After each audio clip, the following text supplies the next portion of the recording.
Now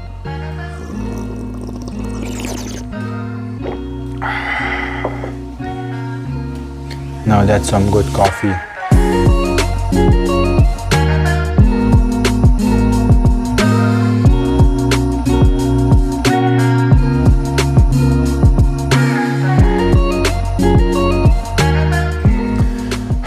had a rough night's sleep. Woke up with a hangover today because yesterday I was drinking with the family. I had 3 glasses of wine. I know what you're thinking, but 3 glasses of wine, that's not enough to give somebody a hangover, right? Wanna see the glass? The glass I was drinking out of?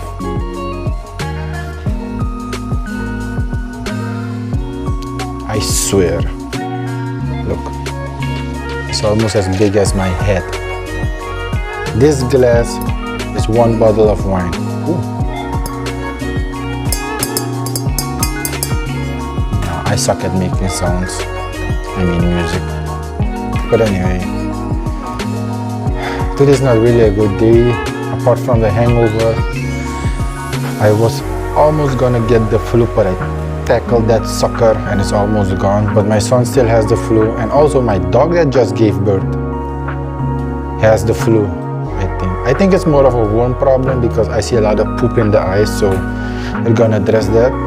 As for this video, I think it's safer to continue this video tomorrow when I'm feeling well and rested. So I'll see you tomorrow.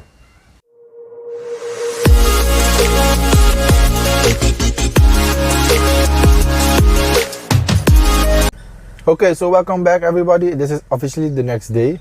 I'm feeling much better, thank you. And that's all because of a good night's rest and a lot of water. Takes care of the hangover, I think.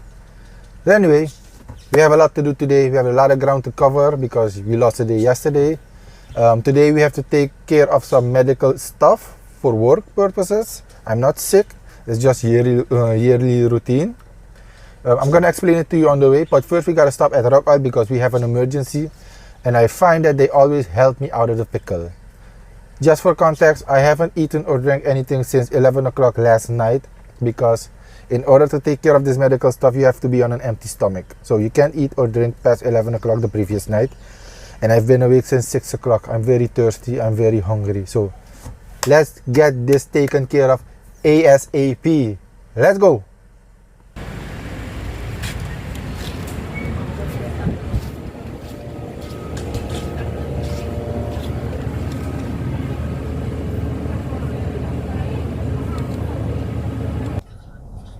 And that's how they always help me when I'm in a jam. We forgot to buy fruit for our son to take to school, so luckily they always have fruit cups here, so just grab and go. Off to the doctor.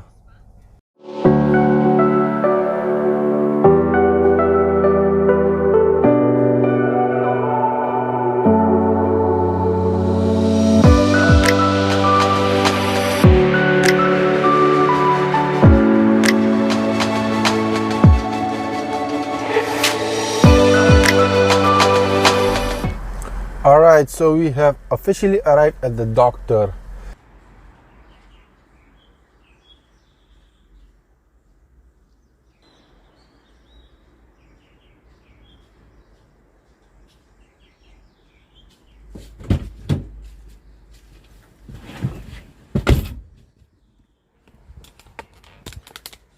Alright, so part 1 is done.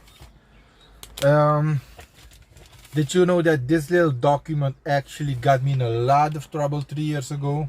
Well, actually it was my own fault, but still. Let me tell you what happened after part 2 of the medical.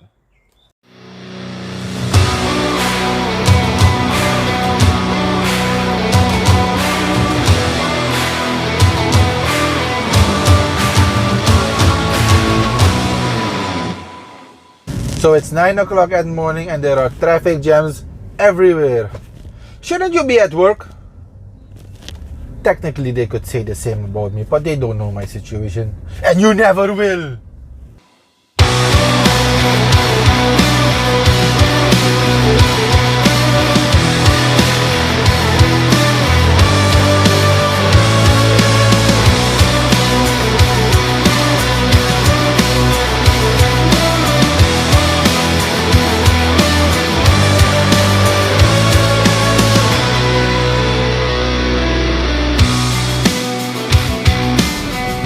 all these people here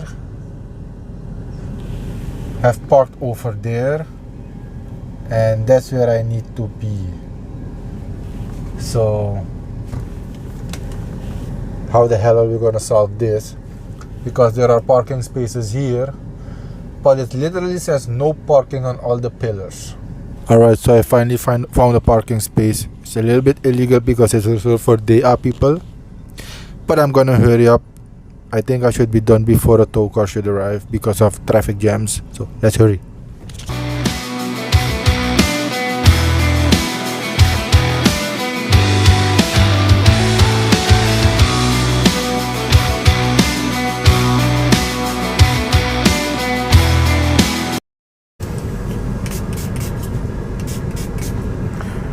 Alright everybody, and we're done. First, let me tell you, as a flight attendant, it is your sole responsibility to make sure that all your licenses, your documents, everything is up to date and everything is still valid. Of course, the company funds everything, but you have to take care of everything yourself. You have to go to the visa office yourself, you have to go to the doctor yourself, you have to go to BOG yourself, yada yada yada yada. And so you have to make sure that everything is in order yourself. 3 years ago, I had to perform a flight out of Miami. And suddenly I was already at the airport, and suddenly I saw a number on my phone from the office. It was the secretary of my department, and she told me, "Hey, listen, Edwin, we haven't received a copy of your medical yet. Every time you do your medical check, you have to make a copy and send it to the office just so they could store it in your file." But I forgot to do it at that time. So when she told me we haven't received a copy of your medical yet, it dawned upon me that I forgot to do it. I got shivers all over my body. I got that cold feeling, you know, when you have to go to the bathroom but you can't hold it anymore. You know that feeling? That's the feeling I got. But like, oh shit. And we were performing flights with minimum crew at the time, which means if I couldn't perform the flight, if I wasn't able to do my job because of the medical certificate, the flight to Paramaribo would not take place. Luckily, well, not luckily, I had the head of cabin affairs at the airport. She was as a passenger. I went to her and explained the situation. Oh, she got mad. She got mad. Rightfully so. So she called back to the office to discuss it with the DFO, and they removed me from the flight. I was still coming to Paramaribo, but they removed me from the flight, and I got a 1-day suspension, and that was stored in my file, which meant if I got another suspension within 2 years, I will get fired. But luckily, there was an extra flight attendant on board, because it was a mixed crew of our airline and a charter airline, and they were checking us out, you know, making sure we know all the procedures of their airlines, and she took my place. I felt really bad, and that's why this may never happen again. Every year when I have to do my medical, I set an alarm. I have reminders everywhere so that this may never happen again. But thank you for tuning in, everybody. I'm done. I can finally get something to eat and drink, and I will be seeing you in the very next video.